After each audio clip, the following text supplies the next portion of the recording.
Okay. Just check. To introduce I'm Yeah. ASADIAN, Institute for Advanced Studies in Basic Sciences in Zanjan. Zanjan. Zanjan. He's been here with us for more than 1 week, and he's going to speak about contextuality test. Thank you. Thanks a lot. And thank you for coming and attending my talk. Actually, the title of my talk is the following: Designing Contextuality Tests for Witnessing Various Non-Classicalities of Photons. So it's a bit long title. But there's two words which are key words: designing proper tests for probing non-classicality of photons. So the talk will be based mainly based on this paper with Adán Capello, and yeah. So okay, just to give you a sense of where Zanjan is actually, because this is Zanjan, this is Vienna. If you want to go to Zanjan, so Google said it take 41 hours by car to get to Zanjan. So there are two, some pictures, I mean, history, nature, and bazaar. So by now, photons and quantum lights are at the heart of many quantum technological protocols.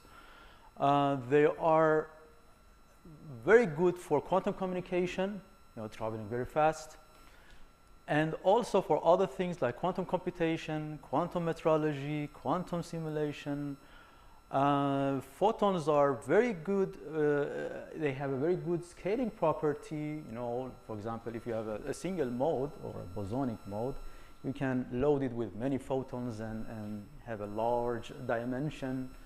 So that's good for quantum computation, to scale up the quantum computation.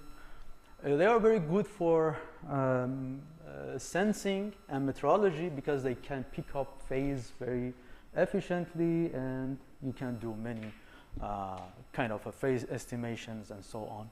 And they are good for quantum simulation, right? There are many tasks that photons or quantum light can do very good.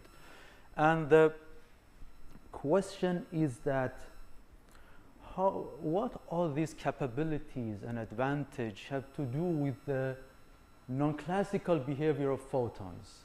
For example, we know that photons exhibit many interesting features, right?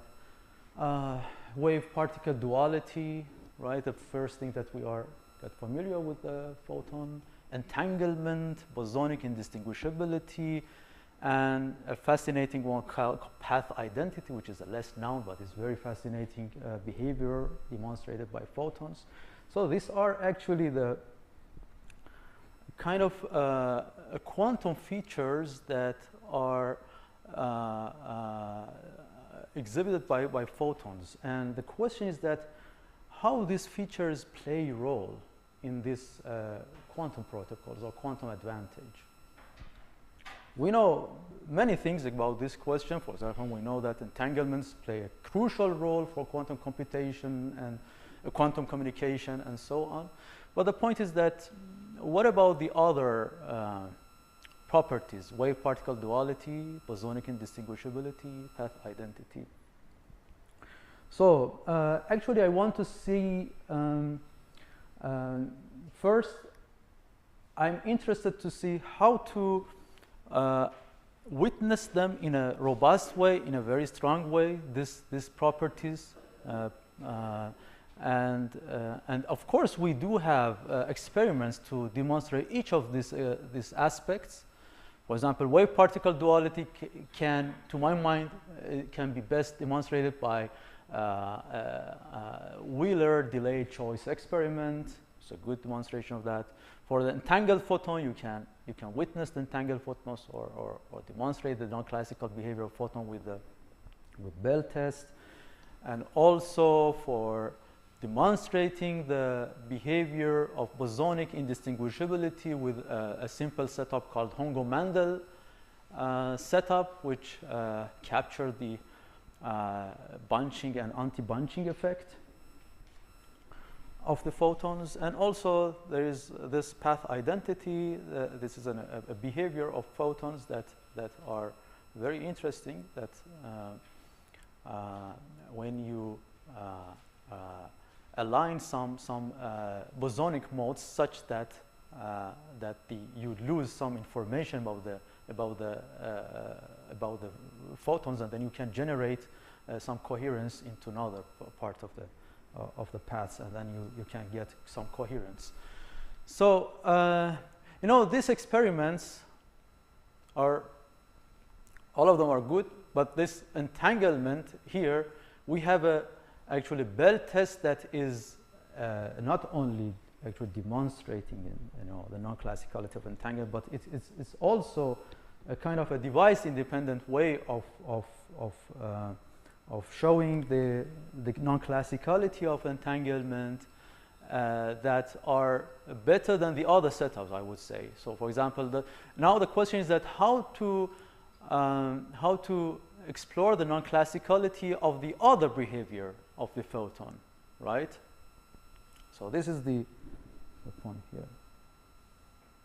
So here I want to focus on for example, a bosonic indistinguishability, and see if bosonic indistinguishability can also give rise to some non-classical correlations that cannot be explained by a certain classical models, hidden variable models. Something in the same line as Bell test, right?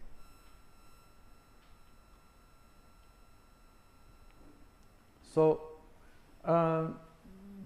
for the case of indistinguishable photons, there is a good example of demonstrating exotic behavior of indistinguishable photons.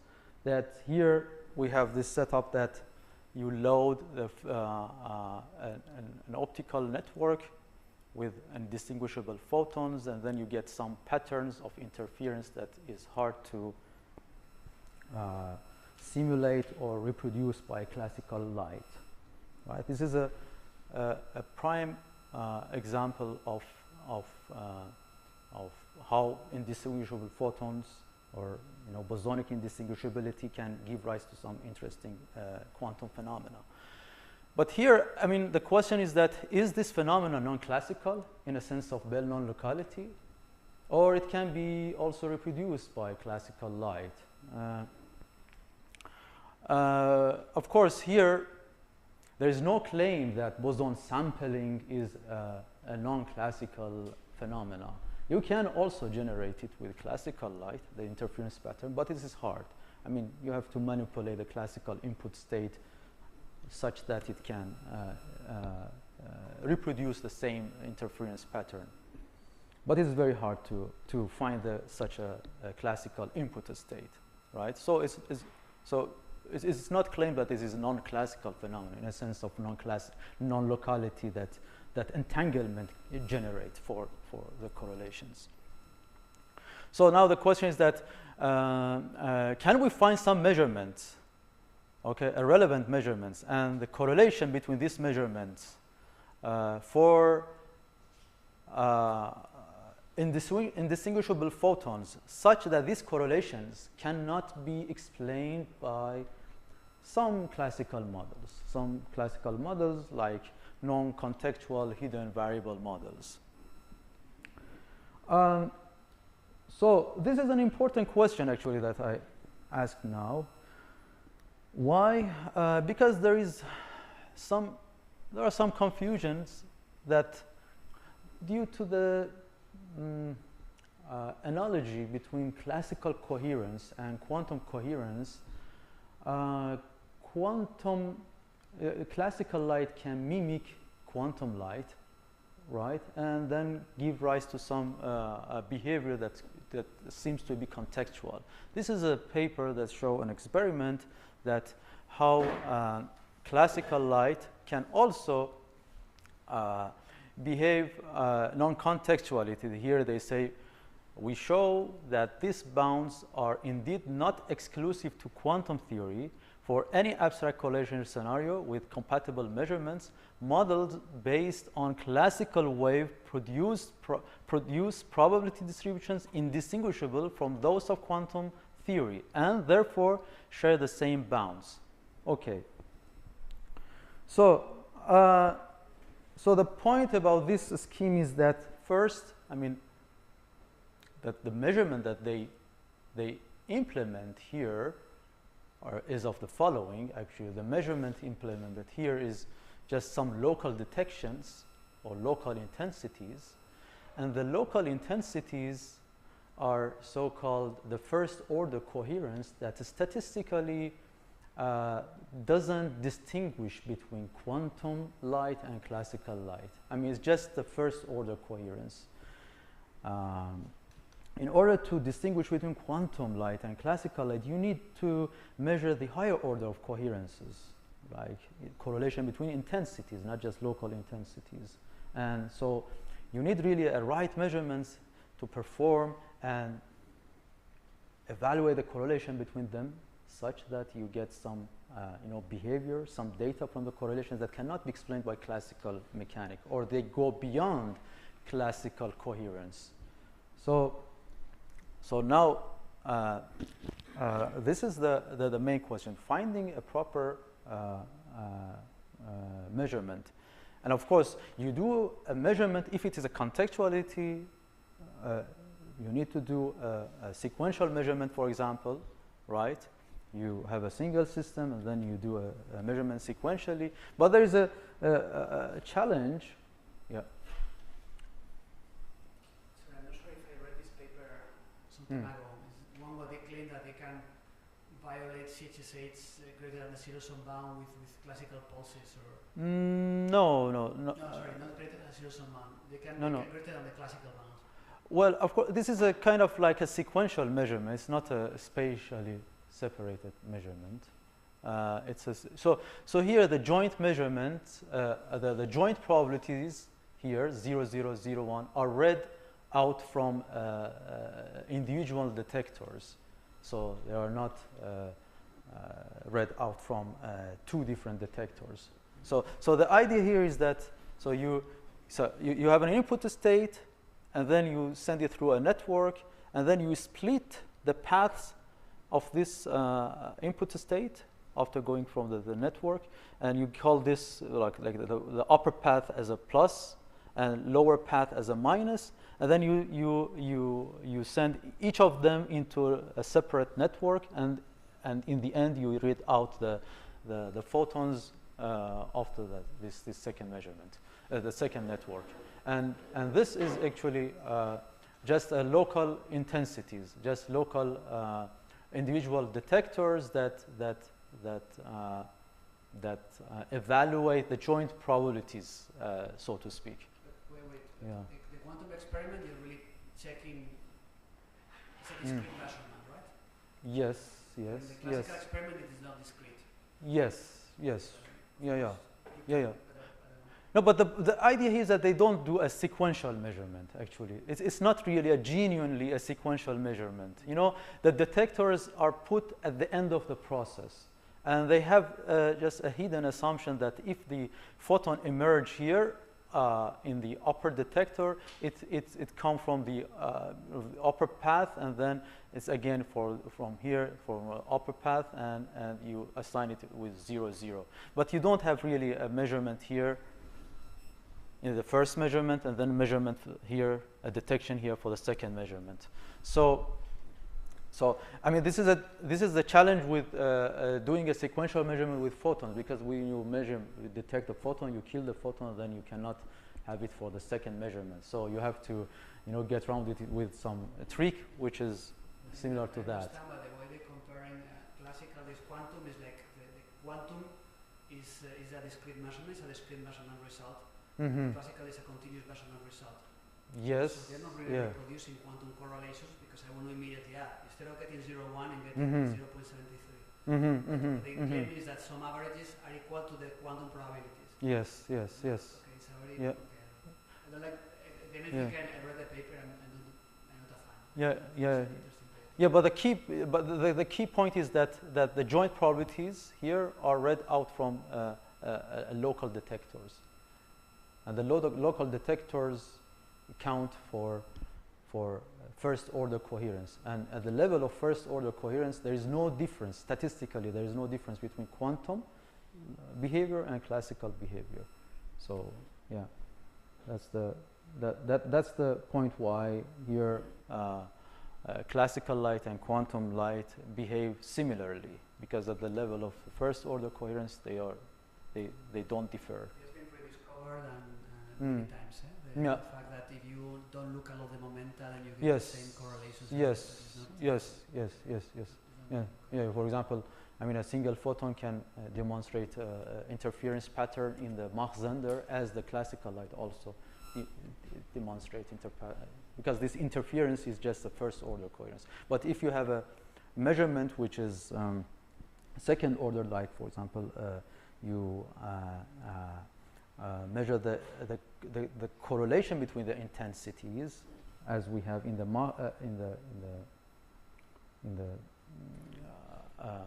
Hongo-Mandel setup, then you can see some difference between classical light and quantum light.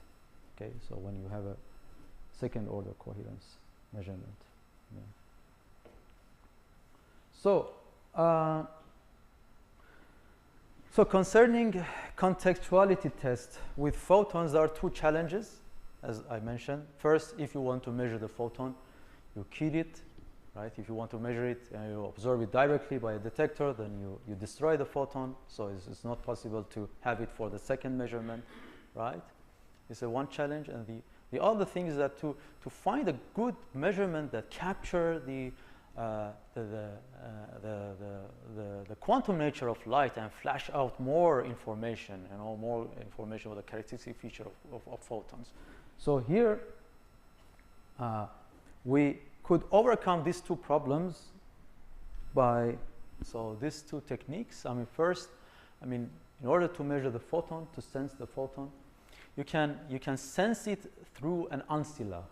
Okay, so for example, a qubit coupled to a cavity mode, right, having some photons, and this coupling in a dispersive coupling, so-called dispersive coupling, in this way, the qubit can sense the presence of the photon without destroying the photon. Okay, so the photon here can affect the So here the qubit can pick up phase depending on the photon number and then tell information about the photonic state. So without destroying the photon. This is achieved by dispersive coupling here. This is the first technique to overcome the problem of sequential measurement. And the second one is that we introduce a measurement which constitute higher order of coherence, not first order of coherence. For example, it capture bunching and anti-bunching or coincidence, between the two detectors, right? And this is a proper measurement scheme for doing a test that can actually be sensitive toward a bosonic behavior of the photons. So putting these two techniques together, we can envisage a contextuality test that depend on the bosonic indistinguishability. That is, you get an inequality for the non-contextuality inequality that is violated for indistinguishable photons. And if the photons are distinguishable, then you cannot violate the inequality. Okay. Yeah. Sorry, but So, how does this differ from just a test of indistinguishability? So. How does this differ from just a test of indistinguishability? Like, what's contextual about it? Well, let me say about Hongo-Mandel setup here. So this setup actually with the detections that we get and this Hongo-Mandel deep, this data actually can distinguish between two indistinguishable photon and distinguishable photons. That's the point, okay? But it doesn't distinguish between two indistinguishable photon and general classical light. You know, that's the point. I mean, you can construct a classical light with a special phase relation between the input, right? That to get a constructive or destructive interference such that the two branches emerge either here or here with a classical light, right? So the Hongo-Mandel setup is valid. I mean, the result of the Hongo-Mandel is valid under the assumption that the input state are two photons. But if the input state are classical light, a general classical light, then this dip is not valid anymore. It's not conclusive anymore, right? So we want to go beyond this test. So contextuality test, right? And there is an experiment how to fake this dip actually with classical light. Yeah.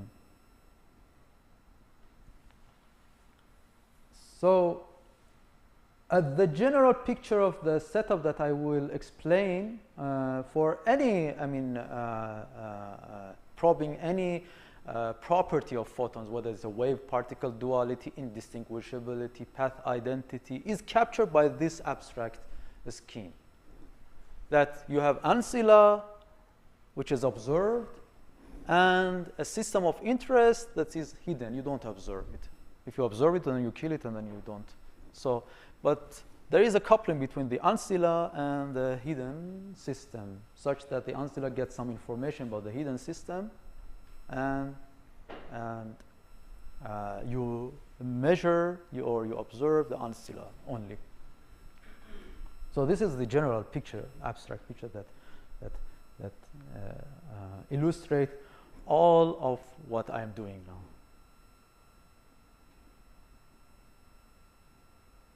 So let's start with the simplest case. Oh, two indistinguishable photon, okay, two photon in two modes, right? And so two mode A and B, and these two modes can be mixed or coupled by a beam splitter, right? And then you have actually evolution of the two photon state, right? And for this simple case, you can imagine a three orthogonal states, right? So 1, 1, I call it anti-bunched, and the other two bunched state, right? And I can define an observable which capture this anti-bunching and bunching property of these two photons. For example, if it is +1, it means that you have the state is projected into anti-bunched, and if you have a -1 for the measurement, it means that the two photon bunched. So this is the observable that I define for the test, right? And how this two-level atom or this qubit actually can measure these states, bunched and anti-bunched, we can measure it through this interaction, as I mentioned earlier about this dispersive coupling, right? If we have such a interaction Hamiltonian between the qubit and the two mode, right? We can have an evolution of this u dispersive u of pi with a time duration such that if the coupling between the qubit, right, being in the plus and the initial state of the two photon 2, 0, it flip the state of the qubit if the photons are in the anti-bunched state, and it preserve it when the photons are in the anti-bunched state. Okay, so for example, if it is 1, 1, then this is just 0. It preserves the initial state of the qubit. But if it is 2, 0 or 0, 2, then the qubit can pick up a phase and then change the phase from plus to minus. So that the state of the qubit can sense these two different states, bunched and anti-bunched, right? Without destroying the photons, right? And we want to do it sequentially, of course.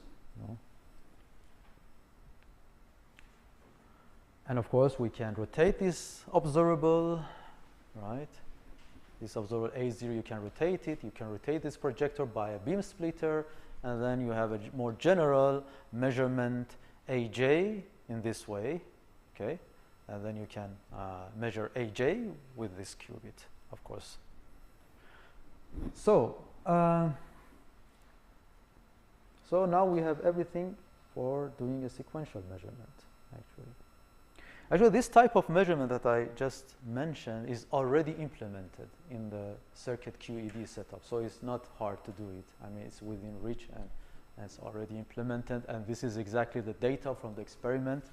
You see that, you know, this is a probability for the anti-bunch, and this is a probability for bunched, right?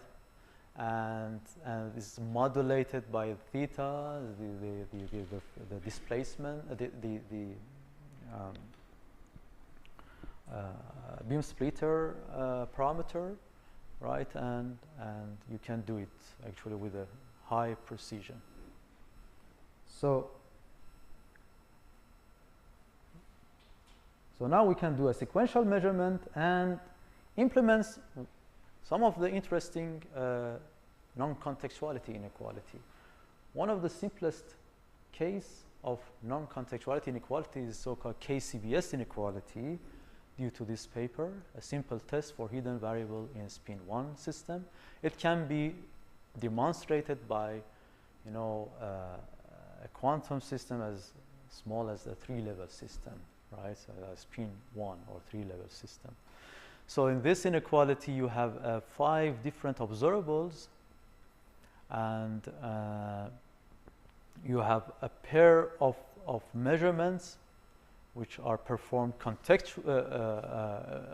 performed sequentially or jointly, and if you assume the value of each variable here or each measurement here is the same, independent of the context. I mean, for example, A2, the value of A2, if the value of A2 is the same, regardless of whether it comes with A1 or A3. So if you assign a value to the measurement independent of the context, right, then this algebraic bound hold -3.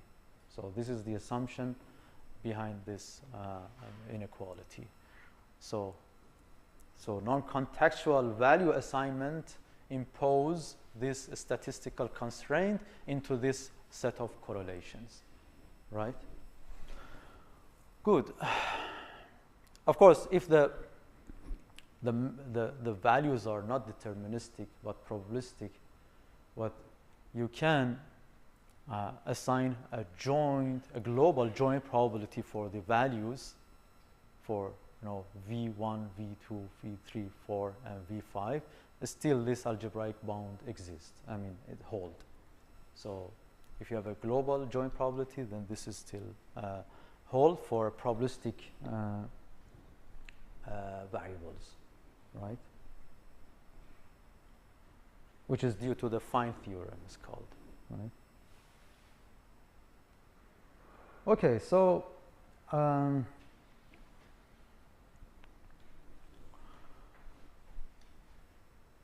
the observables that are taken for this test, for the simplest case of a 3-level system, are of this form. So 2 pi j minus identity, and this pi is a projector, is an auto product of a vector v, vj, and this vector is just a vector in 3-dimensional Hilbert space, right? With this expansion of these coefficients, and these coefficients are defined such that this orthogonality condition between the neighboring projectors or neighboring vectors hold, right? So V1 and V2 are orthogonal, right? And the associated measurements are compatible or they commute with each other. V2 and V3 also orthogonal, right? And the related correlations A2 and A3 also compatible, and so on. So this orthogonality actually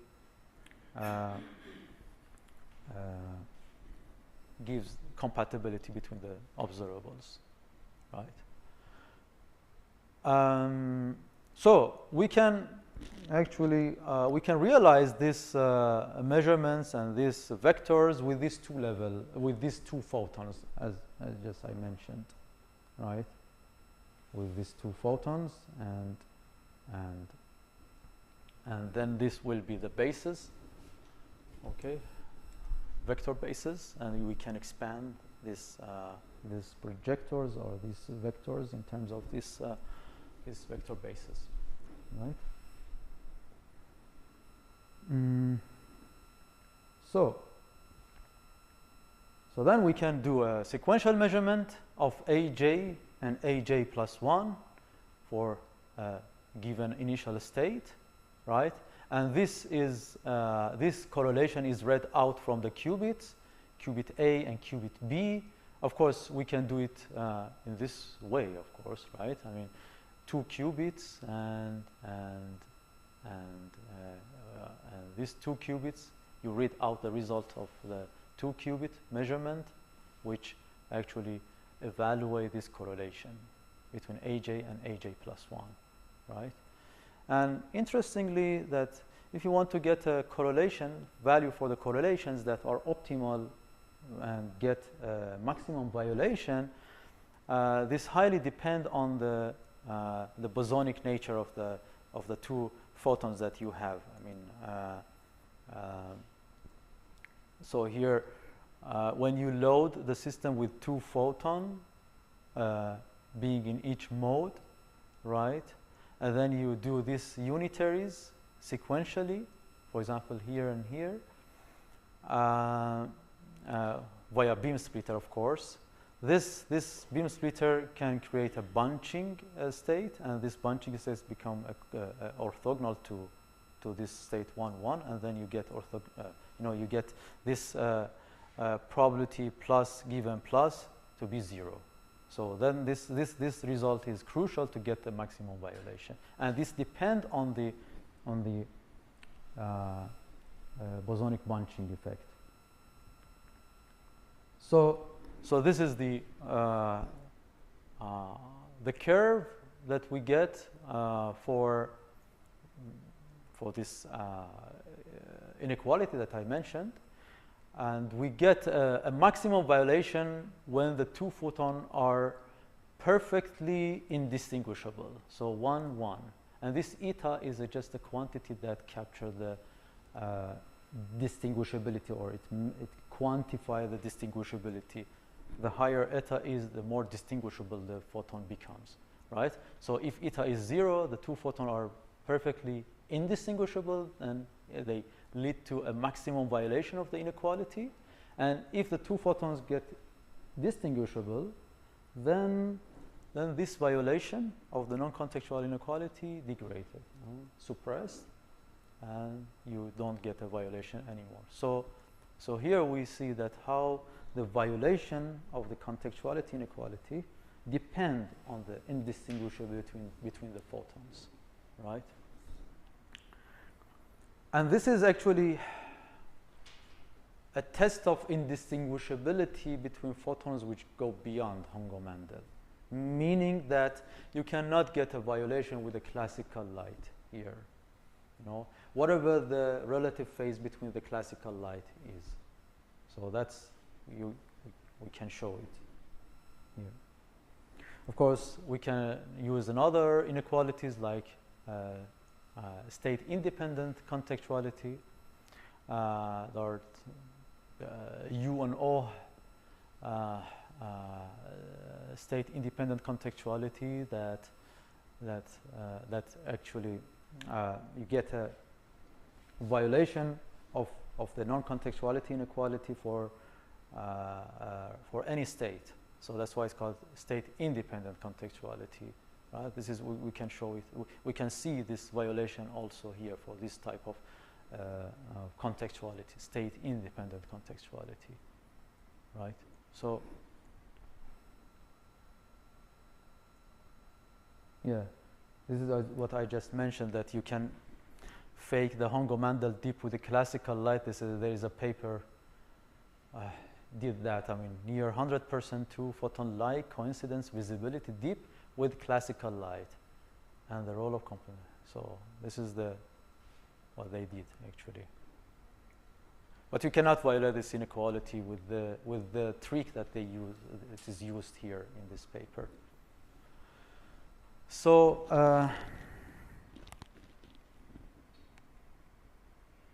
so here it seems that indistinguishable photons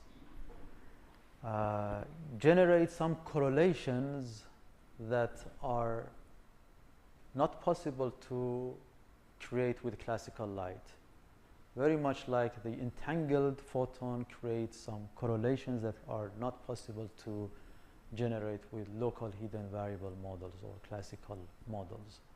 Of course, here contextuality is not as strong as non-locality or Bell test, but still, I would say, a stronger test of indistinguishability compared to the Hongo-Mandel setup, right? So, how much time do I have? About a Quarter of an hour, okay, good. So, there are other properties of photon that are interesting, and we would like to see if we can develop a contextuality test to witness them. One of the very interesting property of photons is something which is called a path identity. It's less known, I mean, as a path identity, or I would call it mode indistinguishability as opposed to particle indistinguishability. So here there's a simple setup. It's a first introduced by Zhu, Wang, Mandel in this paper called Induced Coherence and Indistinguishability in Optical Interference. So here they basically demonstrate a fact that, so this is a setup actually. So you have two crystals. These are two nonlinear crystals that generate, a SPDC process. They are pumped by an input laser state, identically. So if, and then both generate two beams called signal and idler. Two pairs of photons. So here, if this input state of the light is very weak one, then the process here and here in these two crystals may occur probabilistically, right? With some probability, we get signal and idler here and signal and idler here, right? If the input state is very weak, right? And if we align the idler path of the first crystal and the second crystal, right, such that the emerging photon here carries no information about where this photon was generated, whether here in this crystal or in this crystal.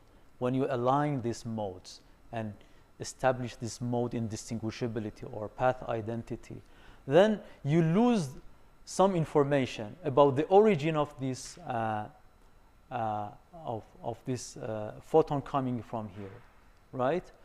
And this loss of information induce some coherence into the signal paths, right, of the photons. And this coherence can be observed by an interference experiment here, like a Mach-Zehnder interference.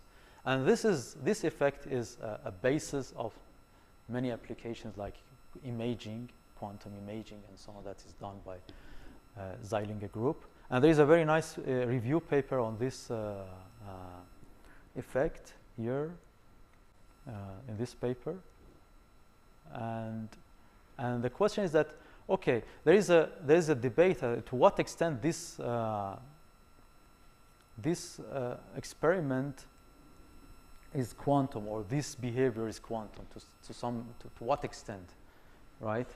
And there is a debate actually which says that if the laser light is weak, then we go to a single photon regime of generating of signal either pair here and here. But if the input pump is strong, then we go to a classical limit. But of course, in both cases, we have some coherences. Okay, quantum coherence and classical coherence. Sometimes they just hard to distinguish between these two things. I mean, quantum coherence and classical coherence. So we can generalize this setup to a three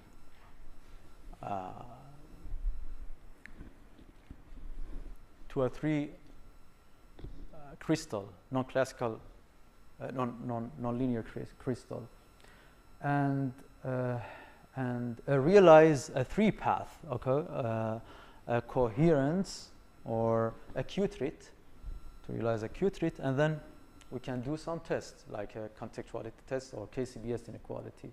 And this is what also we performed here.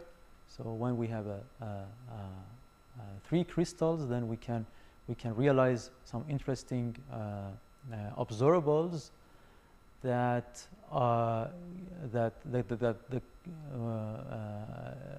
these observers are measured by these detectors, and these detectors evaluate the correlations between the observables, and the correlations give rise to a violation of the non-contextuality inequality when the pump is weak.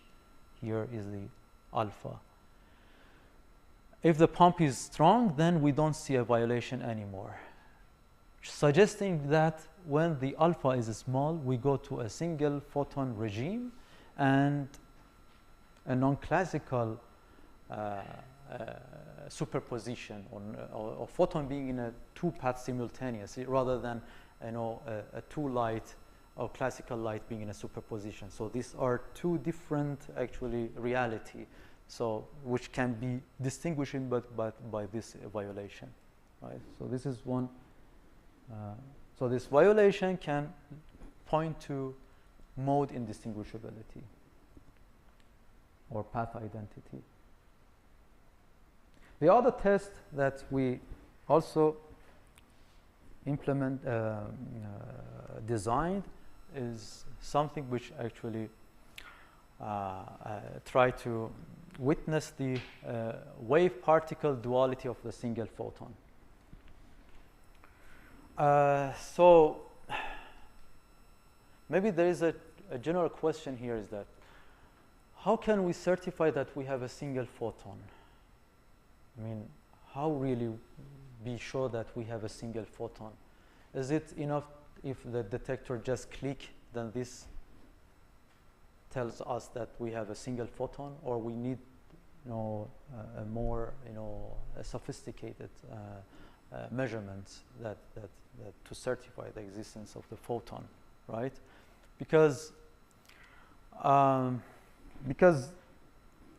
there are some behaviors of photons that mix with the classical behavior. I mean, this classical correlation, classical coherence, and so on, right? We need a setup actually that capture the particle and wave behavior of the photon, in a combined setup actually. So we know that, for example, Mach-Zehnder setup is good for revealing the wave property of the photon, right? But it doesn't reveal the particle behavior of the photon. For revealing the particle behavior of the photon, you need another setup, which is called Humphrey-Brown twist effect. So here in this setup, you see that if you send a single photon through a beam splitter, since the photon won't split, then only one of these detector click, right? Not both of them. We don't have a half click. So this is an indication of a particle behavior of the photon. And this is an indication of the wave behavior of the photon. But each of them, and the question is that, could we reproduce the result of each of them just by some classical model, right? For example, here, I can easily fake this click, no click with a classical light. For example, if instead of having a beam splitter, if I have a switchable mirror, then if you send a classical light, then it's randomly, transmit or reflected, and then you get also, click, no click, click, no click. So it's not. So this is not enough to certify the single photon source. This is as well, the interference, because you can also demonstrate interference with a coherent state, right? So maybe you need an experiment that combine these two effects, right? So you say, okay, I have something which rely on both properties, wave property and particle property. And contextuality test can actually help us. So this inequality, which is just an equivalent form of KCBS, written in terms of marginal probability and joint probability, right? So here, the marginal probability here, so it's read out from the individual detector, right? And the joint probabilities are read out from the coincidence between these two detectors. So this look like this Humphrey-Brown twist setup, and this look like a Mach-Zehnder setup, because here you have a beam splitter or treater that mix these modes, and you get some detection property which depend on the interference happening in these three modes, right? So here, so here these individual detectors evaluate these marginal probabilities, right? And these marginal probabilities depend on the coherence of the input state, right? And these joint probabilities actually is a correlation between these two detectors, right? So if we want to maximize this and violate the maximize the violation, you need this this term suppressed, okay, and maximize this part, right? So if it is a particle, then the joint probability of detection is 0. So this is 0 then, and you get this marginal probability from this setup, which are maximized for a coherent property of the photon, if the photon is in a actually demonstrate or exhibit a wave property, and then you maximize this term, and then you can violate this inequality, right, to get the maximum value. So you get the maximum violation when you have really a single photon. If you have a coherent state, for example, you have an interference here, but you don't have actually, but the coincidence rate is not 0. It can be both click, because coherent state can split and both detector clicked, and then you get a value here which suppress this violation. So coherent state, although it behave like a wave, right, and you optimize this part, but you actually have this part non-zero for coherent state that suppress the violation. Yeah. So I am almost done actually. So this is the conclusion. So I want to conclude with two statements. First is that, so here I presented a simple test of contextuality which link the violation of the non-contextuality inequality with some properties, quantum properties, for example, indistinguishability between the two photons as a resource for the violation. And it could be like a stronger test of indistinguishability, right? And I want, and this talk, I would say it has a main takeaway. I would say, could we certify a specific feature of photons in a device-independent way? We have for entangled photon, for example, Bell test can, constitute as a device-independent test for certifying the entangled photon. Could we envisage some other test, look like a Bell test, but of course maybe contextuality could be a more general platform, that be toward a device-independent test of other properties, for example, device-independent of indistinguishability between two photons, which is very crucial for some quantum protocols like GATE and QKD and so on. Or could we have a device-independent test of wave-particle duality? All these valid questions can be approached in a rigorous way. Of course, I don't want to answer because I know that device-independent notion is a very, technically is a sophisticated one, and one should be careful about it. But it would be interesting to see that if we have some proof of these properties and show that no classical description of light can reproduce the result, right? Is it possible to do that, or what would be? So here, maybe we need to convert this contextuality test to a non-locality test. There is a paper by Adam Capello that he showed a scheme how to convert a contextuality inequality to a non-locality, and then you can promote the test to be a device independent. That would be a nice application of that. Yeah. Okay, thank you very much.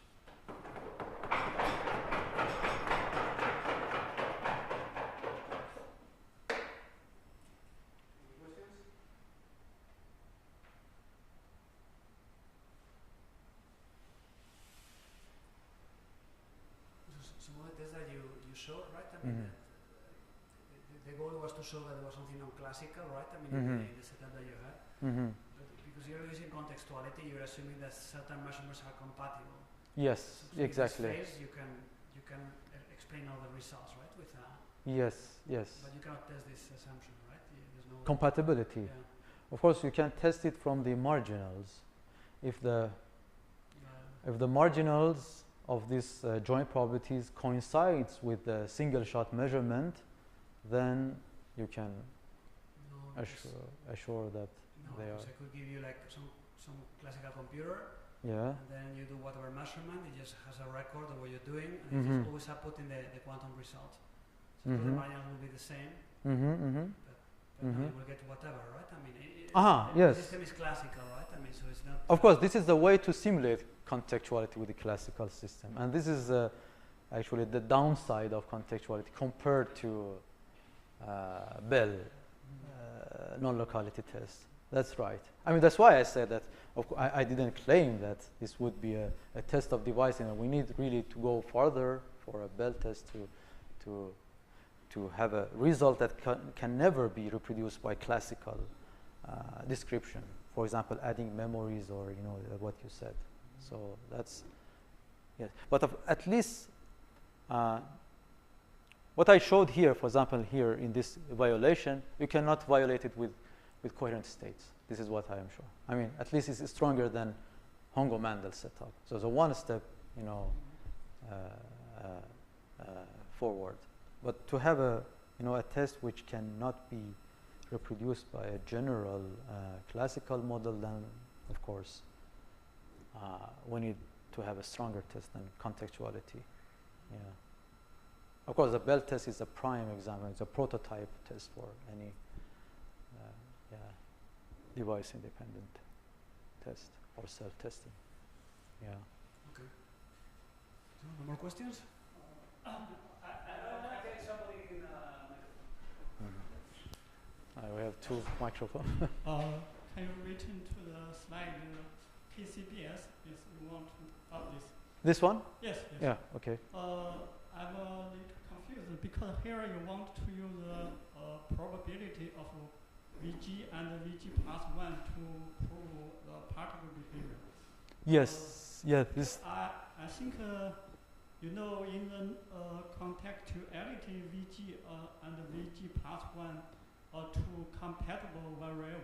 Yes, they are So compatible variables. Because they are connected by an edge, so I think their probability must be the probability must be always equal to 0. So in this. Yes, they are equal to 0 when you have a single photon as an input state. Yes, you are right. You have to fulfill this exclusivity condition, so-called, right? So Vj and Vj plus 1 should be mutually exclusive. So Probability 0. Okay. Yeah. So This is achieved by a single photon because single photon never give rise to 2 clicks, and this probability becomes 0. So then you. okay, because here you have actually the probability is the measurement result of Vg and Vg plus 1 because I think the probability is 0 when Vg is equal to 1 and Vg plus 1 is also equal to 1. That means the measurement of result are both true. If this situation, their probability is 1. But there are also other situations. So like the measurement result of Vg is equal to 1, but the result of Vg plus 1 is equal to 0 because your measurement result are diachronic. Yes. So you have to different combinations. Yes. So I wonder here how you can make sure that you only get one result, that Vg equal to 1, Vg plus 1 equal to 1. So Well, so you agree for the single photon, yes. the joint probability is 0. This is you agree, right? Yes. I Because you don't have a 2 detector click, because the photons don't split, and this joint probability of click here and here is 0 for single photon. So that means right? If Vg click, so that means the measurement result of Vg is equal to 1, 1. No, but it click with certain probability. Yes. Right? It click with certain probability, not with probability 1. With some, certain probability, this click here, right? And this probability actually depend on the interference pattern at the treater. Okay. So you mean you want to use? I think the particle behavior is related to the contextuality of these two variables, Vg and Vg. Yes. This Aj and Aj plus 1, which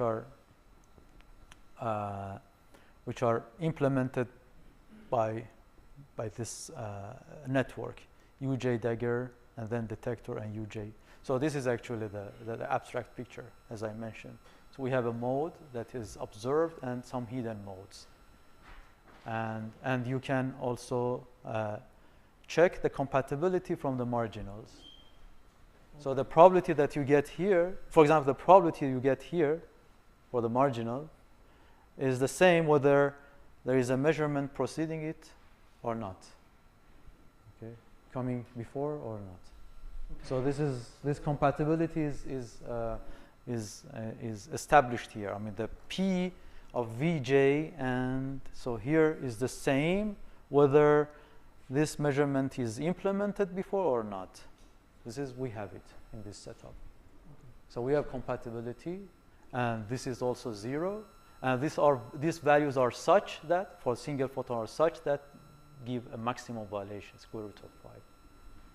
That means if you find that it violates the NCHV inequality, so yes, you can demonstrate the photon have both wave behavior. Yes, exactly. Then you can demonstrate, in a way, speaking, that you can demonstrate the photon that have both wave and particle behavior. Particle behavior in the sense that this is 0, okay, they never both click, and wave behavior because you need coherence, you need superposition to violate this inequality and get, you know, square root of 5 as a maximum violation. So this rely on coherence, this violation, and also on the particle behavior of light, of the photon.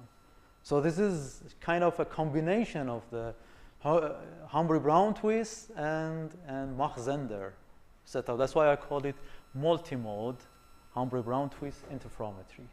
So multimode is not a single. So it captures both behavior.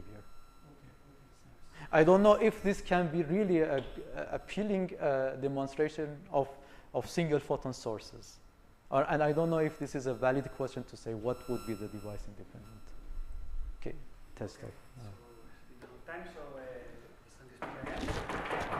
Thank you.